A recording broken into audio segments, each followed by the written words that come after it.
Tu veux connaître un des moyens les plus efficaces d'augmenter ton bench du jour au lendemain? C'est ton écartement de grip. Salut à tous, je m'appelle Guillaume et dans cette vidéo on va voir pourquoi le grip que tu choisis sur ton bench a une importance énorme sur ton bench et ta progression sur ce mouvement.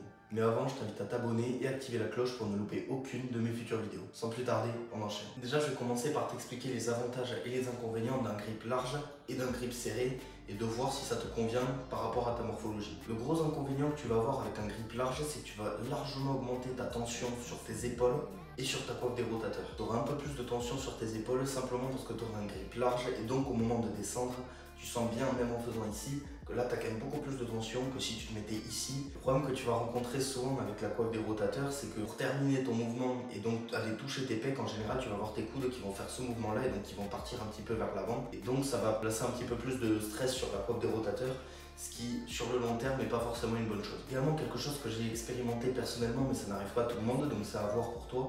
Mais j'ai l'impression que plus je prends le grip large, plus j'ai tendance à pousser la barre vers l'arrière.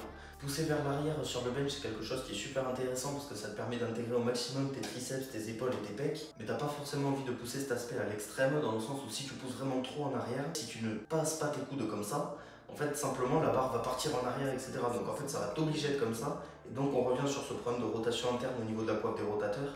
Et souvent tu as beaucoup moins de force comme ça, simplement parce que tu vas moins pouvoir engager tes pecs et que là tu n'as plus que tes épaules.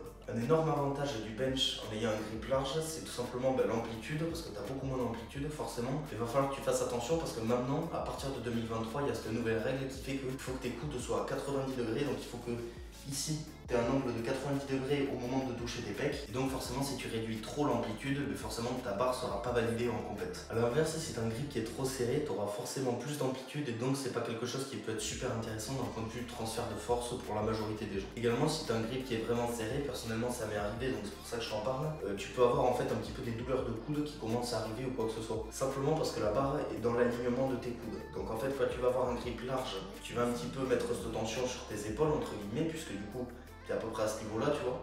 Mais en fait, quand tu le mets ici, en fait, tout est aligné et donc la tension et la barre, la charge va directement arriver dans tes coudes. Donc tu auras peut-être un peu moins de tension sur tes épaules, mais tu auras beaucoup plus de tension sur tes coudes. Le gros avantage du bench press serré, c'est que tu vas davantage arriver à équilibrer la tension entre les différents groupes musculaires, plutôt que si tu prends vraiment large, où en fait tu vas vraiment avoir une majorité de tension sur tes pecs et tes épaules. Pour résumer, pour avoir le grip idéal, il faut que tu trouves le grip qui te permette d'avoir le moins d'amplitude possible, de produire un maximum de force et d'avoir le moins de douleur aux poignets, coudes et épaules. Si tu arrives à réunir ces trois éléments, tu auras un grip qui va être très efficient pour toi, qui va te permettre de soulever le maximum de poids et le tout sans te blesser. On arrive déjà à la fin de cette vidéo. Si elle t'a appris quelque chose, je t'invite à lâcher un like et également à t'abonner à mon Instagram et mon TikTok si tu veux plus de contenu en force athlétique. Sur ce, je te dis à la prochaine pour une nouvelle vidéo.